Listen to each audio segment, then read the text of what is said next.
Quilting Tale today.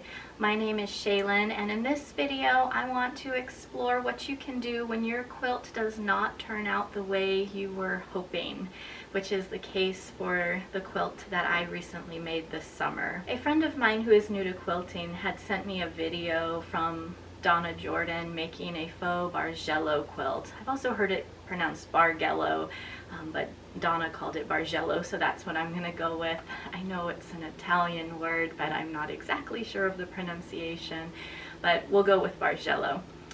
She made a faux version because the traditional version takes long strips that are various widths and they alternate in color, and so you line up the strips a little differently so that the colors connect and form waves or a kind of an undulating pattern that looks like it has movement. They're really neat looking, and this faux Bargello from Jordan Fabrics was a pattern that allows you to take just some fabric that has an ombre effect or a gradient where it transitions through colors, and just cut strips of different widths with that instead of individual colored pieces. And so it's supposed to be quicker and give you a similar look, and Donna Jordan had several samples that she had made that looked great, and so we thought this might be an easy quilt to get her feet wet with in the quilting world, and so we gave it a shot. I ended up using some fabric I had left over from my Sea Breeze fabric that I had purchased to make the Storm at Sea quilt, which was a recent video I shared. If you want to check that out and see how that quilt turned out, it was beautiful. This one, after I made it, followed the pattern, which, by the way, was very simple to follow. I know Donna Jordan always says, you know, the cozy quilt patterns are really easy to follow. Hers are too. I've made a couple of her quilts before, and I think there's great pictures and directions and just advice in her patterns, and so her directions, I will give her credit, they were easy to follow.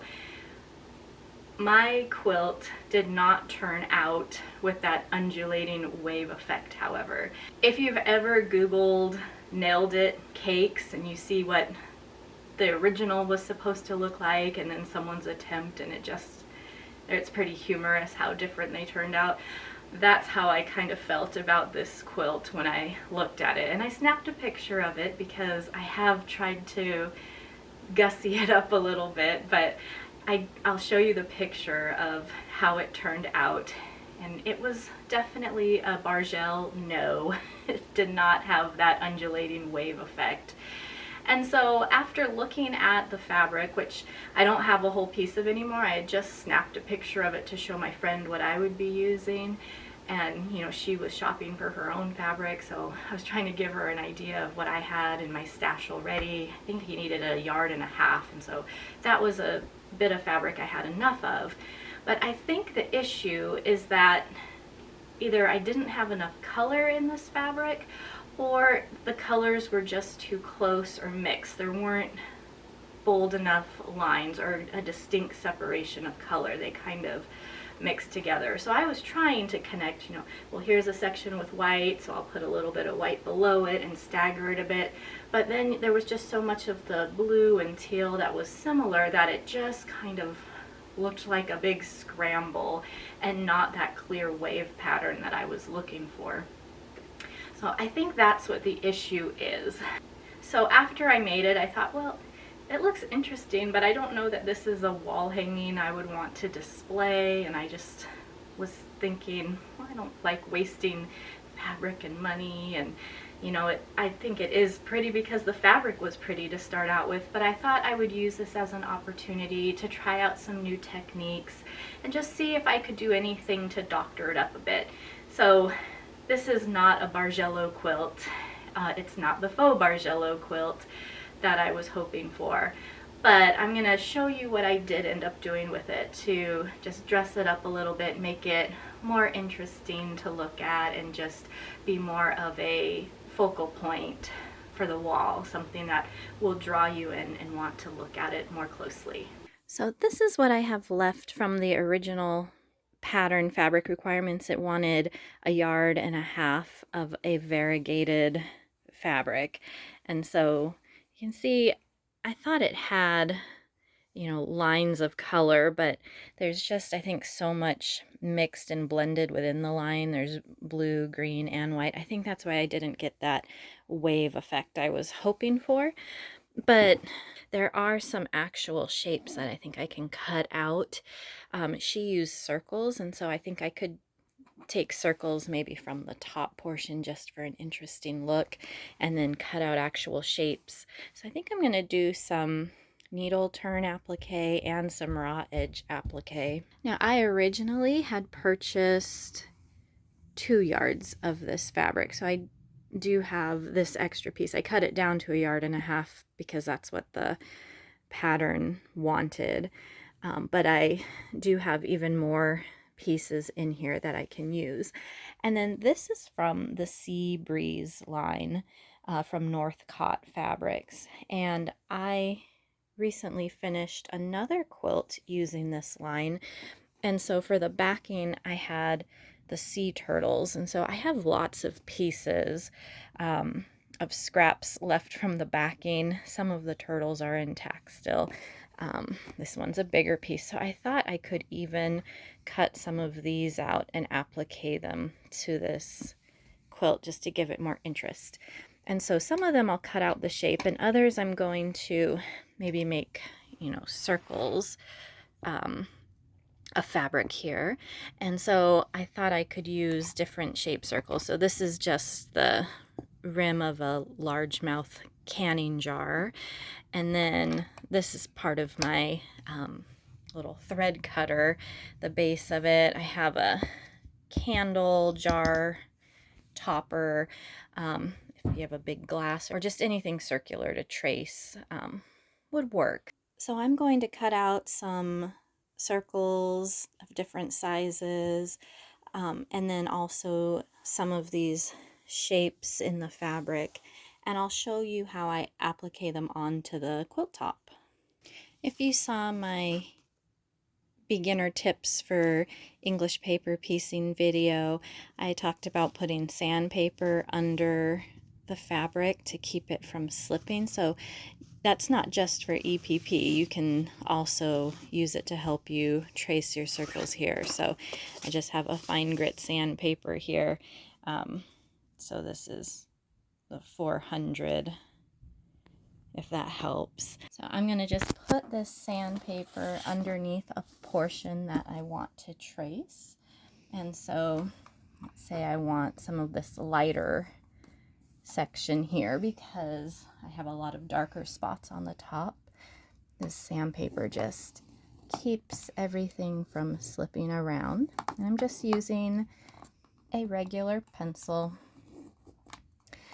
And so when I cut this out, I'm going to actually cut about 1/4 inch away from the circle because that pencil line is going to be where I fold the fabric under, where I fold the seam allowance under, so that you don't see the threads. I'll be able to hide the stitches. Some objects that get a little cut off or I can't get the whole one in, I decided I'd put a circle around to capture most of it. Remember, I still need a little bit of seam allowance to stitch under, but if you have pieces that, you know, you don't have the whole shape, you could kind of frame them in a circle and see how that looks too. This little jar rim is nice because you can actually see what will be in the circle. Like this turtle here, I don't have enough to get the whole turtle, so I could put a little bit of seam allowance on the side and just kind of make his head be in the middle. Just adjust it to where I think it looks good, and, you know, draw that circle around to cut out. I have my circles and pieces placed kind of where I want them on the top. And because they are so, you know, identical in color, some of them still might not stand out. So what I think I'm going to do, not only am I going to applique these on, but I'm going to put a little bit of batting underneath them so they almost look like little buttons or bubbles popping out of the quilt, so I want to give it a little more dimension. And then for my pieces that I'm going to cut out, I'm going to use some fusible applique sheets underneath, and that will help it stick where I want it to. So I'll cut this out more, but I left some fabric around the shapes. These two I'm going to cut apart, but I left fabric around because I don't want to touch my iron onto that paper. So I'll trim this away once I put that fusible paper underneath. Same thing with this one. And so those ones I'll stitch the raw edges, and that should give it a little bit of dimension too. But my goal is to make these stand out a little more. So I tried to put some of the darker ones, you know, where I had lighter background in the top there. But even doing that, you know, the colors are so similar that they're going to blend in. So we'll see how this turns out. This is just one big experiment. So I'm just taking a scrap of batting that I have, and I'm using the same ring I used to cut this circle. So you'll want to match whatever circles you use to match the batting here. And so I'm just going to trace around, and hopefully the pencil will show up enough. I'm trying to go kind of dark with it. There we go. And this time when I cut it out, because I want it to be a little smaller than my original circle that I've drawn here, I'm going to cut on the inside of the line. So it's going to be just a little smaller. I don't necessarily want to cut right on the pencil line, but just on the inside. And you can see I have the pencil line in the excess.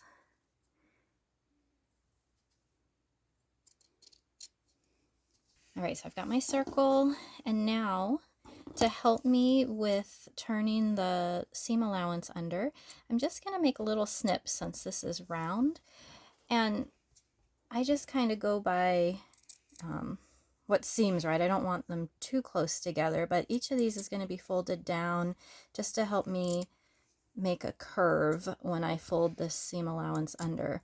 If I had a larger circle, I might space these apart more, or if it was a smaller circle, space these snips apart. But I'm just snipping right to the line. I don't want to go into the line, but this is all going to help me fold it under.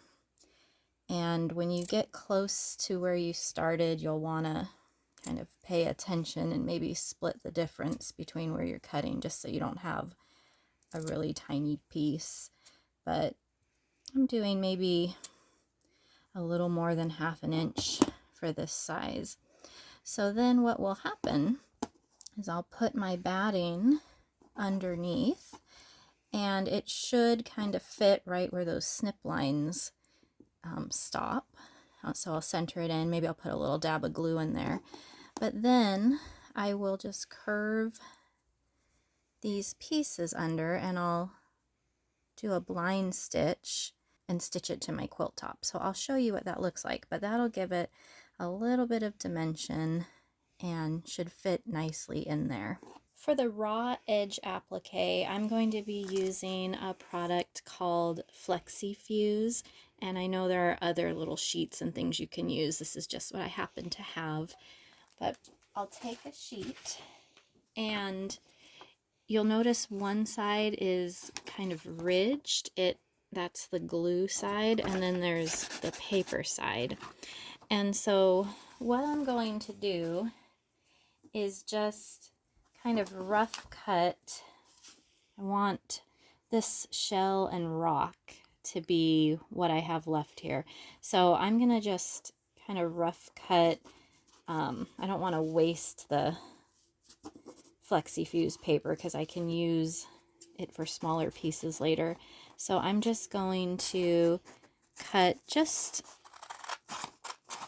a little smaller than my fabric, just making sure that the whole shell will fit in there. I think if I do this, that should work.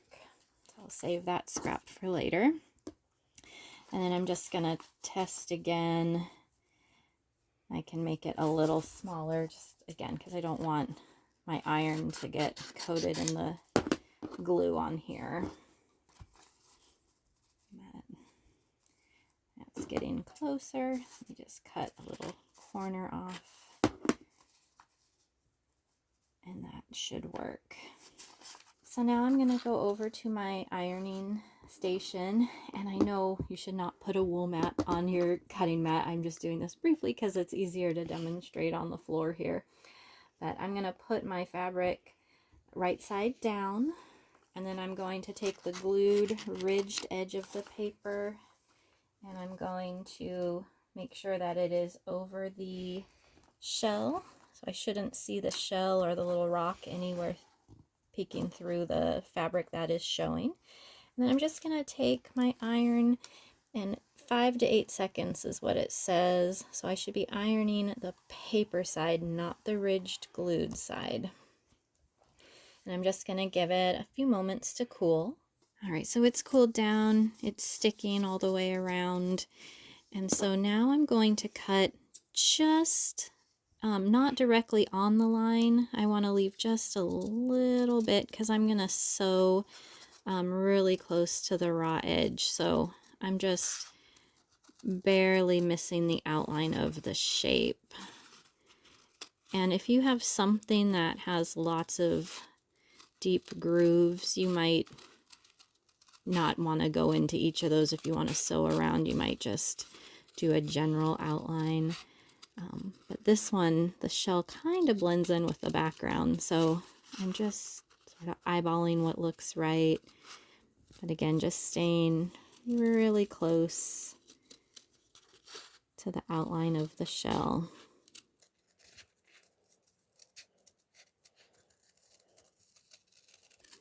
And right here, there's another shell behind it, so the shape, I just have to make some decisions. I think I'm going to follow the curve down here, and it runs off to the edge, and then I'll just come down here and follow that outline, and then I'm not going to go deep into the groove of that rock, but I'll just go like this.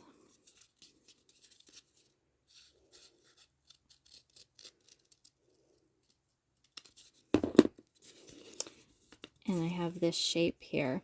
So now, when I'm ready to place it on the quilt top, this works like a sticker, and you can just peel off the backing. Maybe. There you go. I'm not going to peel it all the way off because I'm not quite ready to attach it yet, but you'll see a little sheen, so the glue has transferred, and so I will press this for a few seconds onto the quilt top where I want it, and that will hold it in place so I can stitch around it.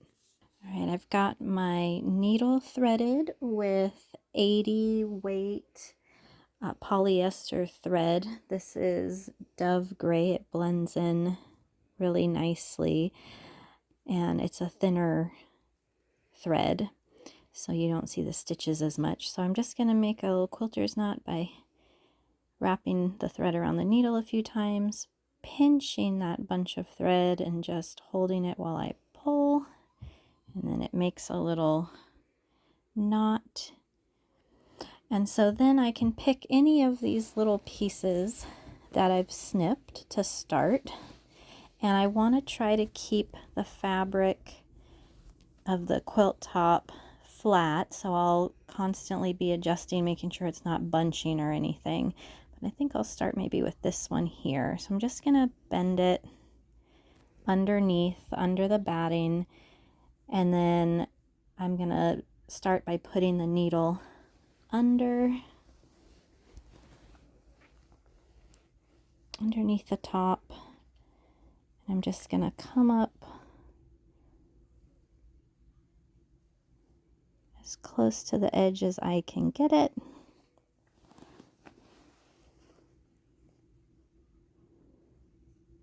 And then that knot will catch. So I'll just adjust to make sure I don't see my pencil line. And so when I go down, I'm going to go to the side of the circle where I just came up from, so right next to it. I'm going to go down, I'll feel a little poke on my finger, and when I feel that poke, I'm going to send it back up through the top and my little circle, just right on the edge. So every time I go down, I'm just going through the quilt top. When I feel that little poke on my finger underneath, I'm going to send it back up through both the top and the circle, again staying near the edge. When I get close to the next one, again I'll straighten it out a bit, make sure my fabric isn't bunching underneath. I'll tuck the next piece under the batting. I can maybe pinch it in place a little bit. Again, I don't want the bottom to shift that fabric underneath, but I'm going to go down, feel that little poke on my finger, send it back up through the circle.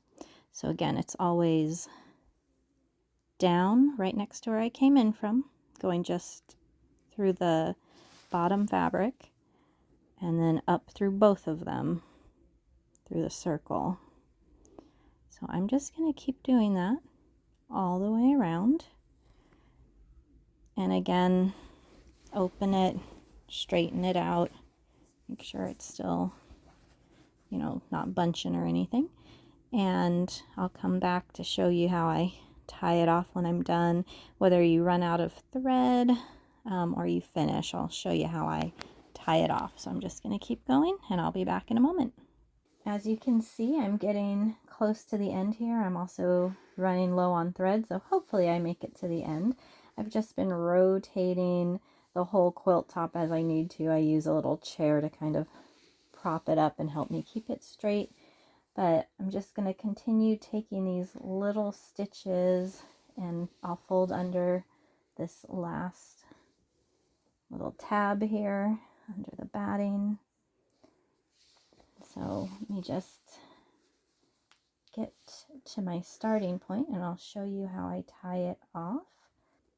And if some of the snips, you know, the fraying portion of it is poking up, I just pop it back down with the needle, hold it down, and then I'll stitch over that to just kind of hold it under the circle.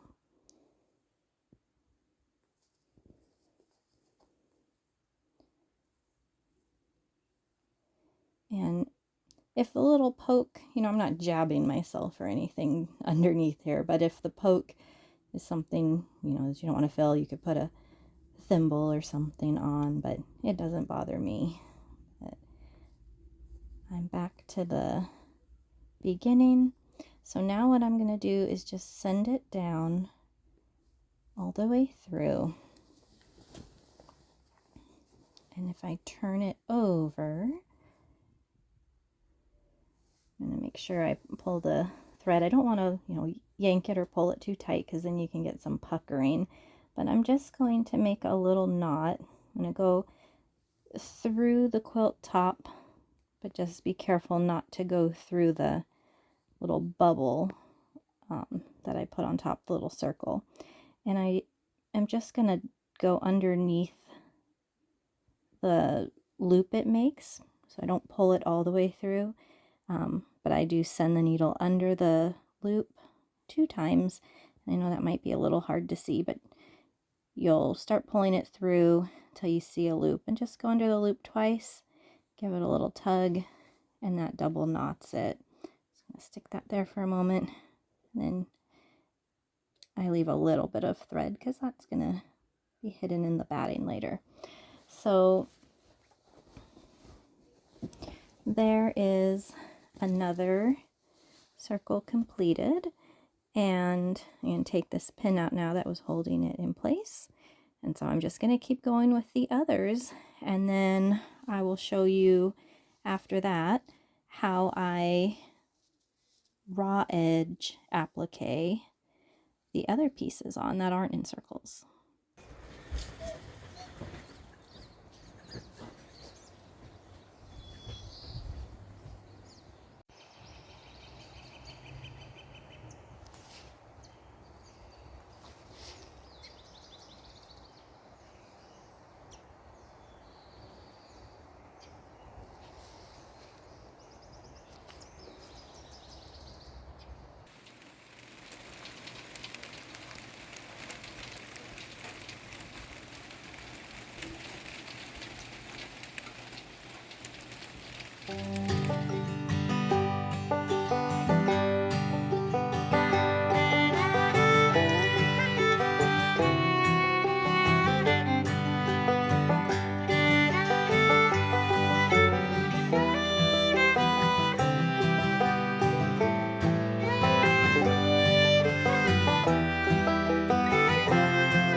I free motioned these kind of just ripples all around, and so I made them go, you know, from one piece and just ripple, ripple, ripple. Some ran to the edge of the quilt, some would run right into the next applique piece, but I used this variegated thread and I thought it just matched perfectly.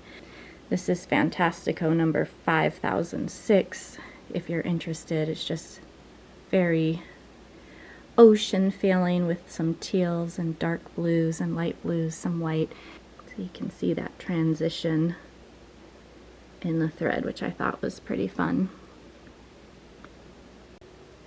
So here's the final quilt from a distance, and because the little pieces that I appliqued on them are still similar in color, it's really a come in closer and look kind of quilt.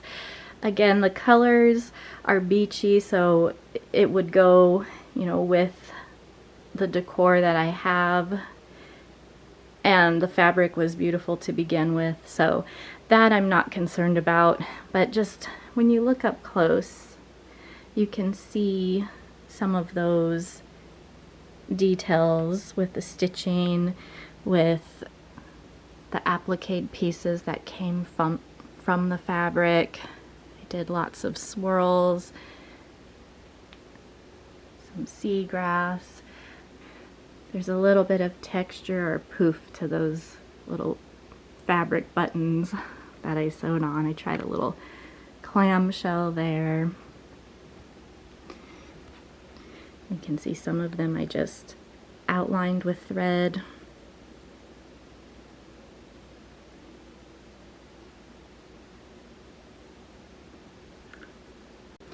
On the back I use this lighter fabric that goes with the line, and you can really see the indentations of the quilting on there.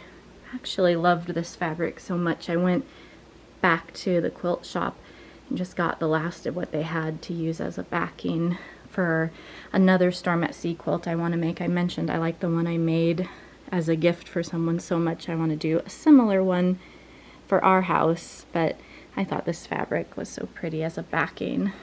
And then I just used a darker binding here that I think pops out on both sides. So this quilt may not have been the home run that I was hoping for, but I still think it's lovely, and it gave me a chance to practice some different techniques and not feel like I'm gonna mess it up if I do this, because I already felt like it wasn't something that I was going to display anyway, but I could still work with it and just try some free motion, some applique, and some different techniques to, you know, give a little bit of 3D pop-out qualities to the quilt. And so I actually do like it quite a bit. And while I don't really have the wall space for a quilt this size, it is a wall hanging, it makes a great throw on the back of a chair, and so it just adds a little bit of beachy feel to our living room, and I enjoy seeing the different parts of this beautiful fabric line highlighted. So if a quilt doesn't turn out the way you were hoping, sometimes you can just take blocks apart and redo them, or if you have more fabric, just do them over. But in my case, where that wasn't really an option, the pieces had been cut up and I didn't have more, just practice some techniques on it. Don't let it go to waste. See what you can come up with. Maybe you'll like it better, maybe not, but it's still a great learning opportunity and a chance to see what other techniques you might be able to use. So if you have an unfinished quilt top lying around that you're not really jazzed about, maybe give something like this a try and see if you can try something more unexpected with it. If it's not something you were thrilled about to begin with, it's not as painful if it still doesn't turn out the way that you want. But I hope you enjoyed seeing my attempt to turn it into something a little more interesting and something that will draw you in and make you want to look at it. So thank you so much for watching. I'll see you again next time.